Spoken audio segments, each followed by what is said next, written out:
በስመ ሥላሴ በስመ አብ ወወልድ ወመንፈስ ቅዱስ አሐዱ አምላክ አሜን። ሰላም እግዚአብሔር አምላክ ምስኩላትኩም ይሆን። ህዝበ ክርስቲያን ከመይ ውዒልኩም ከመይ ኣለኹም? አነ እግዚአብሔር ይመስገን ክብሩ ይስፋሕ መድኃኔ ዓለም አቦይ ልዑል እግዚአብሔር አምላኽና ክሳብ ሰዓት እዚኣ እትቕጸንሕ እስትንፋስ ዓዲሉ ብጸጋን ብጥዕናን ስለዘጽንሐና ክብርን ምስጋናን አምልኮን ውዳሴን ንዘለዓለም ንዕኡ ይኹኖ። ከምኡውን ነታረርህተ ህሊና ቅድስተ ቅዱሳን ንጽህተ ንጽሃን ወላዲተ አምላክ ወላዲተ ቃል ኪዳነ ምሕረተይ ኪዳነ ቃላ ጽዮን መጸጊዕትና ዝኾነት ቅድስት ድንግል ማርያም አዴና ወዳ ብዝሃባ ክብሪ ክብርን ምስጋናን ውዳሴን ይብጽሐያ። ከምኡውን ንኹሎም ቅዱሳንና እግዚአብሔር አምላኽና ብዝሃቦም ቃል ኪዳን ብዝሃቦም ክብሪ ከከም ማዕርጎም ክብርን ምስጋናን ዘለዓለም ንዕኦም ይኹኖም አሜን። ጥዑመ ልሳን ቅዱስ ያሬደይ መንፈሳዊ ግጥሚ ቅዱስ ያሬደይ ልሳን ኩነኒ። ቅዱስ ያሬደይ አንታ ብሩኽ አቦ ብንኡስ እንስሳ ዝመልአካ ሓቦ እንተትሪኦ ጻጸ ክጽዕር ክድይብ ኣብ መደያይቦ ክድይብ ክወድቕ ብዙሕ እኳ እንተደኸመ ንሱ ግን ብዘይምሕላል ተስፋ ድሌቱ ዓመመ ንሱ ግን ብዘይምሕላል ተስፋ ድሌቱ ዓመመ። ንስኻ እውን ብትዕግስቲ ንዕኡ ክትዕዘብ በትርኻ ተደጊፍካ ኣስተንተንካ ተስፋ ናይ ወዲ ሰብ ለካ ኣነ እውን ብዙሕ ወዲቐ ክዕወት እየ በልካ በትርኻ ኣልዒልካ ናብ ኣባ ገዲወን ናምራሕካ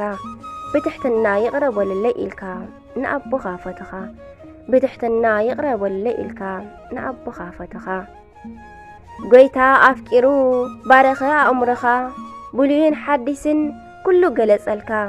ኩሉ ክትዝይም ክትዝምር ብዓውታ ኣብ ሰማይ መላእኽቲ ይዓለሉ ተሓጐሰውን ጐይታ ኣብ ሰማይ መላእኽቲ ይዓለሉ ተሓጐሰውን ጐይታ።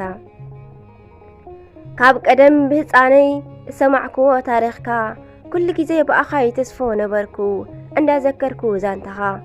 ግን ብሓደ ሰብኣየ ዝፈልጦ ነቲ ቅዱስ ስምካ ለካስ ቅዱስ ያሬደይ ኢኻ ጥበብ ዝመልአካ ለካስ ጥዑመ ልሳን ኢኻ ያሬደይ ጥበብ ዝመልአካ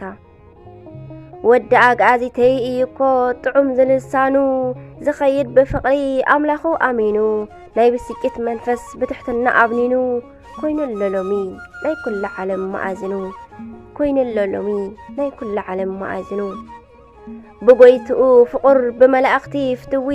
ኩሎም ዝሕጐስሉ ጳጳሱ ባሕታዊ ወዲ ምድራግ ኣዚተይ ንጹህ ኣኽሱማዊ ወዲ ምድራግ ኣዚተይ ንጹህ ኣኽሱማዊ መሰረተ ዜማ ያሬደይ ማዓርዕር በረከትካ ይሕደረና ንኹሉ ክንገብር ልቦናና ክፈተልና ምሳኻ ክንሓብር ልቦናና ክፈተልና ምሳኻ ክንሓብር። አንታ ሩህሩህ ኣቦይ ንምንታይ ግን ትስወር ዘይምነበርካልና ክሳብ ሎሚ ምሳና ክትዘውር እንተ ትህሉስ ኣይመሃለወን እኮ እዚ ኩሉ ሽግር ይቕረታይ ግን ያሬደይ ዘይግባኣኒ ከይነግር ኣነ መን ኮይነ ንዓኻ ዘማኽር ፍቕርኻ ደኣዩ ዘዛርበኒ እምበር ፍቓድ እግዚኣብሔር ከኣ ኮይኑ እዩ እምበር ቅዱስ ያሬደይስ ክመጽእ እዩ ክትመጽእ ኢኻ ብፍቓድ እግዚኣብሔር ቅዱስ ያሬደይስ ክትመጽእ ኢኻ ብፍቓድ እግዚኣብሔር። ያሬደይ ወርቂ ዝመልአካ ሓቂ ኣምሳል ሱራፊኤል ዝመልኦ ጽድቂ ናይ ቤተ ክርስቲያን እንዝራ ናይ ግእዝ ኣራራይ እዝል ስፍራ ናይ እግዚኣብሔር ሓጐስ ናይ ዛነብሰይ ሓራ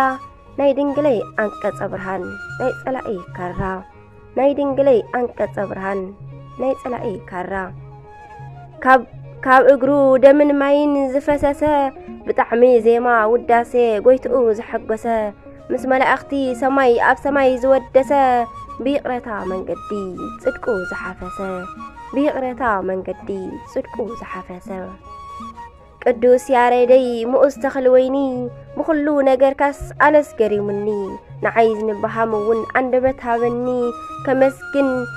ብመዝሙር ውዳሴ ከመስግን ንፈጣሪ ምእንታን ብጸሎትካ ከተእትወኒ ናብ ኣፍ ደገ በሪ ምሳኻ ክነብር ኣብ ሰማይ ብዓብይ ክብሪ ምሳኻ ክነብር ኣብ ሰማይ ብዓብይ ክብሪ። ቅዱስ ያሬደይ ዕንበባ ንህበ ብናይ ጻጸ ትእምርት ዝመልኦ ጥበበ ካብ ምድሪ ናብ ሰማይ ብእግሩ እንዳሸብሸበ ብመላእኽተ ሰማይ ኣዝዩ ተኸበበ ብሰረተ ዜምኡ ተዋህዶና ዓንበበ ብሰረተ ዜምኡ ተዋህዶና ዓንበበ ቅዱስ ያሬደይ አንታ ጥዑም ልሳን ወዲ ቅዱሳን ወለዲ ወድቶም ብሩኻን ቅዱስ ያሬደይ ፍቁር እመብርሃን ቅዱስ ያሬደይ ፍቁር እመብርሃን ማዓርዒረ ዜማኻ እግዚአብሔር ዝፍስሃሉ ካብ ምድሪ ናብ ሰማይ መላእኽቲ ሃሌሉያ ዝብልሉ ወዲ ሰብ ሓጎስ መዝሙርካ ብስምረት ዘለሉ ዜማኻ ክሰምዕ ኩሉ ልቡ ናብ ሰማይ ዘንቃዕረሉ ንስኻ እንትዝይም መላእኽቲ ኣብ ሰማይ ብሓጎስ ይዕልሉ ቅዱስ ያሬደይ ሊቀ ሊቃውንት መሰረት ናይ ኩሉ ቅዱስ ያሬደይ ሊቀ ሊቃውንት መሰረት ናይ ኩሉ ንሕና ኸ እንታይ ንምሃር ካብዚ ቅዱስ ኣቦና እቲ ኩሉ ዓለም እቲ ጎይታ ዓለም እንተደኣ ፈትዩ ከተጥዕን ህይወትና ካብ መንገዲ ጥፍኣት ከም ዝመልስ ጎይታና ያሬደይ ካብ ጻጸ ካብ ያሬድ ድማ ንምሃር ንሕና ያሬደይ ካብ ጻጸ ካብ ያሬድ ድማ ንምሃር ንሕና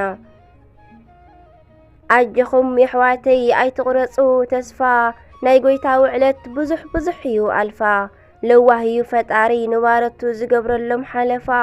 ኣምላክ ኣቦታትና ምሳና እዩ ኣይገድፈናን ከቶ ነዚ ሓላፊት ዓለም ብፍቕሪ ንሕለፋ ንሕማቕ ንመክቶ ነዚ ሓላፊት ዓለም ብፍቕሪ ንሕለፋ ንሕማቕ ንመክቶ ነቲ ጽቡቕ ሰዓቦ ነቲ ሕማቕ ሕለፎ ከም ዝበሃል ኣብቲ መንገዲ ህይወት ዝሓለፎ ንሕና እውን ንኹሉ ገዲፍና ብኣምላኽና ንተስፎ ከም ቅዱስ ያሬድ ማህሌታይ ነቲ ጥዑም ክንሓፍሶ ንዝመፀና ጽቡቕ ኮነ ሕማቕ ብይቕረታ ንደምስሶ ንዝመፀና ጽቡቕ ኮነ ሕማቕ ብይቕረታ ንደምስሶ ኣሜን። ዝወደቐ ዝነጠበ ብኣፈ ቅዱሳን ትጓሃል መላእክት ተኣርመለይ ወስብሐት ለእግዚአብሔር ወለወላዲቱ ድንግል ወለመስቀሉ ክቡር ኣሜን። በረኸትን ረድኤትን ናይ ብዝለማዓን ዘለዉ ኩላቶም ቅዱሳን ኣቦታትና ኣዴታትና በረኸቶም ይሕደረና ናይ ቅዱስ ያሬደይ